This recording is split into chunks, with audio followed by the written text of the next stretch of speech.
and I had all kinds of patches on the side. I played golf, and I was in FFA, and I was in band. That's actually primarily what I lettered in was band. Yes, I am a band nerd. So I played the tuba. I told the youth this morning I started out as a flute player, actually. And after getting made fun of by all of my friends in athletics, I said, I need a bigger instrument, and I need it like now.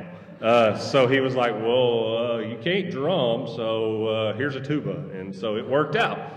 But that is what kind of tells my story from my career in high school.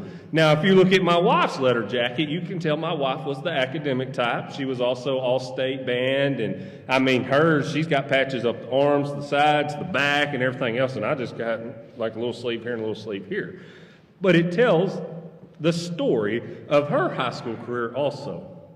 But it doesn't tell the story of our family and stuff like that. So I just want to share with you a little bit this morning about our family. You know, Sarah and I, we met online actually, and this was before Facebook. This was back when Facebook, you actually had to go to college somewhere, and actually then you could be on Facebook, and even then, Kilgore College was not accepted where I went to college, started college at, so I had to eventually go to TSTC. I was able to get an account. We met that way.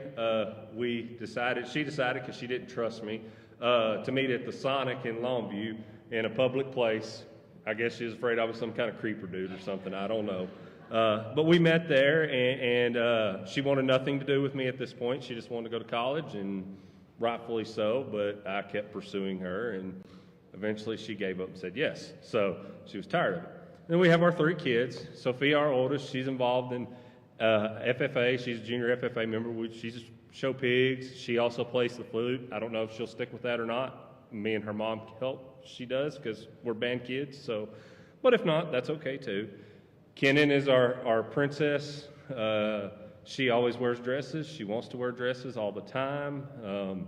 And she keeps saying she wants to be a firefighter because her daddy's a volunteer firefighter, but I'm not sure that she quite understands what all that entails yet. So when she figures that out, she might change her mind. And then we've got Scarlett. And Scarlett is our youngest. Scarlett is our Spitfire. Scarlett, a while back, I was laughing. Where we go to church at East Mountain Baptist Church, they had a fundraiser, and the youth were watching the kids for a parents' night out. So they were like, hey, Scarlett's not quite old enough, but y'all go ahead and bring her. It's okay. By the end of the night, the youth were like, we just love Scarlett. She's so sassy and everything else. And I'm like, yeah, I know. She's too sassy for her own good.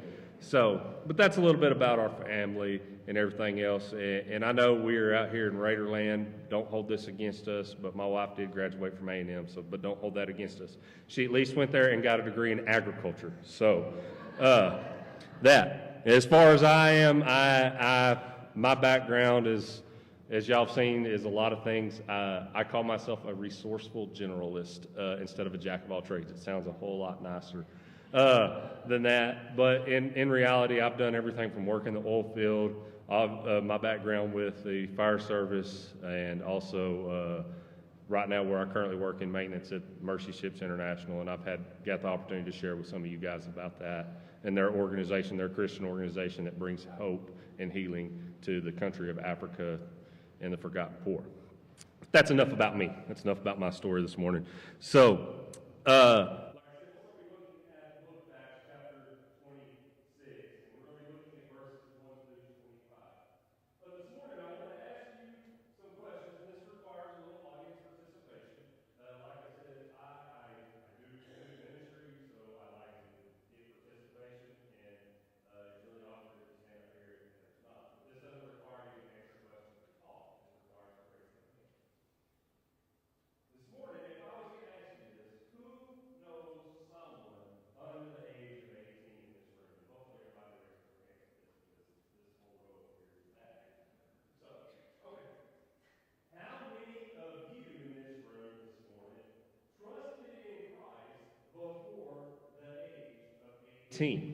show of hands. Okay, y'all look around at that. Keep your hands up. I want y'all to look around and kind of see that. Okay? So, Barna research study shows that 94% of adult Christians made their decision under the age of 18 to follow Christ. Under the age of 18. So, it's very important that we share our story or our testimony using the church word. So with youth ministry, they've kind of changed it a little bit, and they call it your story now, but it's really not the same. It just, when you go to have a conversation with somebody, you say, let me tell you my story, and a lot of people want to listen. This morning we were talking in the youth group, and I was talking about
that I preached to those in Damascus first, and to those in Jerusalem, and in all regions of Judea, and to the Gentiles, that they should repent and turn to God, and do works worthy of repentance. For this reason, the Jews seized me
and they kind of want to know a little bit more about me to understand because they're like, you worked at the coal field for 12 years and now you're serving on the volunteer fire department. And so I begin to tell them my story or my testimony to hear how I was saved. Because for me, I was saved at 16 years old in Houston, Texas, at Second Baptist Church down there at a youth rally that student life went on for the weekend called the Whatever Creek Weekend. Thought it was the coolest thing ever to have ball down in the church. Thought that was awesome. But at the same time, there's more to my story than just that. I was scared to go home and tell my parents that I got saved. So, but sharing in that story, we must tell our story. We have to tell our story to the next generation so that they know. Because I guarantee you, if somebody led you to Christ at the age of 18, it was possibly an adult that was telling you how to accept Christ, but also telling you about what God has done in their lives. Every one of our stories and our testimonies are unique to us. So it cannot be the same. Sarah's testimony is not the same as my testimony. Sophia's testimony is not the same as my testimony. It is unique to us. Paul was giving his defense before King Agrippa, and he was telling of who he was before Christ. Which brings me to my next point.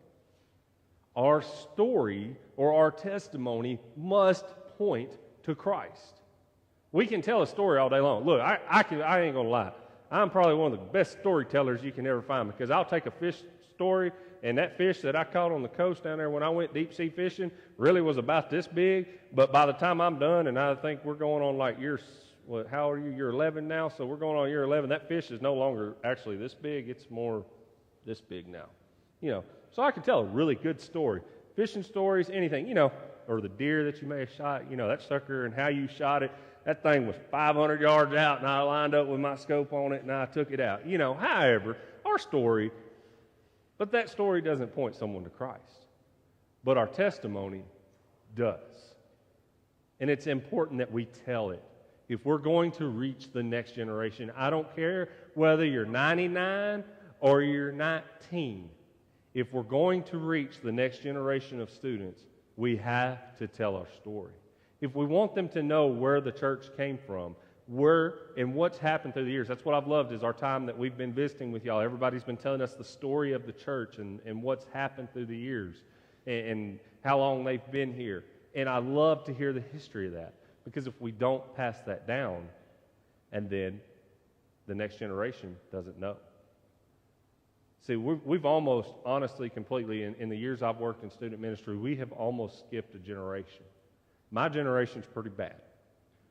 For the simple fact is that our parents were kind of like, we're that generation where we're kind of in between. The internet came along, and then we had all this technology, and our parents were coming from a different generation, and they were just like, hey, you kind of do you. They weren't part of the Jesus revolution, but they weren't really.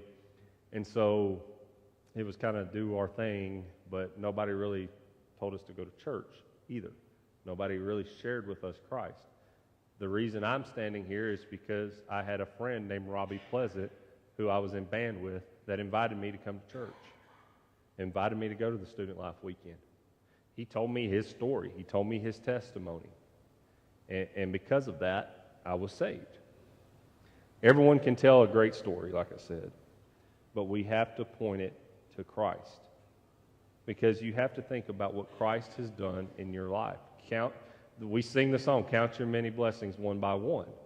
Well, in our story, we count our blessings. Do we point our blessings back to what Christ has done for us, what God has done in our life? But this also goes to say this, which is my third point. If the church is to grow, we must go and tell our story to all. We must go and tell our story to all. It's plain and simple. It's not hard because it's your story. Like I said, my story is not Sarah's. My story or my testimony is not Sophia's. It is my own. And I can share what God has done in my life with anybody. Yes, it's tough, but at the same time, people want to talk these days. They want to listen, and they want to tell you about what's going on in their life. And if you're willing to listen, and then you're able to also share what God has done in yours. Because if you start talking about, if you got grandkids, you love to talk about your grandkids, right? So you may be able to talk to somebody that may not be a believer about your grandkids and what God's doing in your life and how He's maybe blessing your family, and intersect that and show that in that aspect. For students, your friends, there may be things that God's doing in your life that your friends may not be seeing, or they may see and they may not understand. See, I looked at Robbie and I didn't understand what was going on, because Robbie was like, he was this tall. And I really felt bad for Robbie. Robbie shouldn't have been my friend, because I treated him like dirt, to be completely honest. He was just a short guy, and I bullied him a lot. But there was something different about him. He was always happy. He never was really mad about things, and I couldn't quite figure her out. Because, he would invite me to come over to his house. I like going to Robbie's house because Robbie had a swimming pool in his backyard. And I would go to his house, and there was always a catch usually. I had to go to church, which was like, at that time, was like, okay, no big deal. But I got to go swimming, so that worked. But, I was mean. I was mean to Robbie. I'd kick Robbie out of his own bed and make him sleep on the floor so I had a bed to sleep in. That's how mean I was to my best friend. So, it's mean, man. But Robbie never stopped telling me and showing me the love of Christ through his story, through his testimony, and what God had done and saved him. And he never gave up on me. We have a whole generation that needs Jesus. They need to hear your story, your testimony, because there's things in your life, if you're older, that you have experienced that they have not experienced. And I got myself in trouble last night. We were having dinner, and actually I blame this on Sarah. Sarah got me in trouble last night, and we're sitting there at dinner, and she was like, well, tell them what the old farmer and rancher in East Texas told you when you were in high school. So I said, he told me, he gave me some life wisdom. He said, when you get married or you're looking at your potential spouse, look at the mother. That'll tell you how you're going to be. In other words, look at the stock, and that's what you're going to be able to see when you see the stock there. See where she came from. Okay. I got in trouble. I said, Sarah, but I blame that on her. But still, there's truth to that.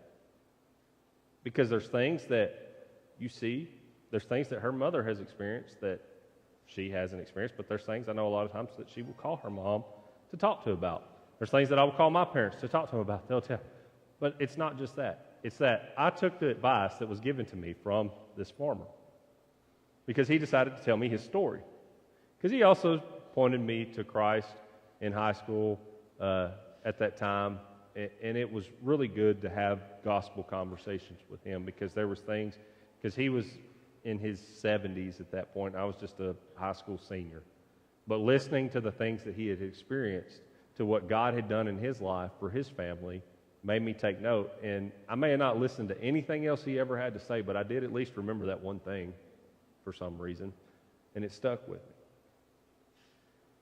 So we have to tell our testimony or our story to all if we want to see the church grow. God's going to grow the church no matter what, because God is God.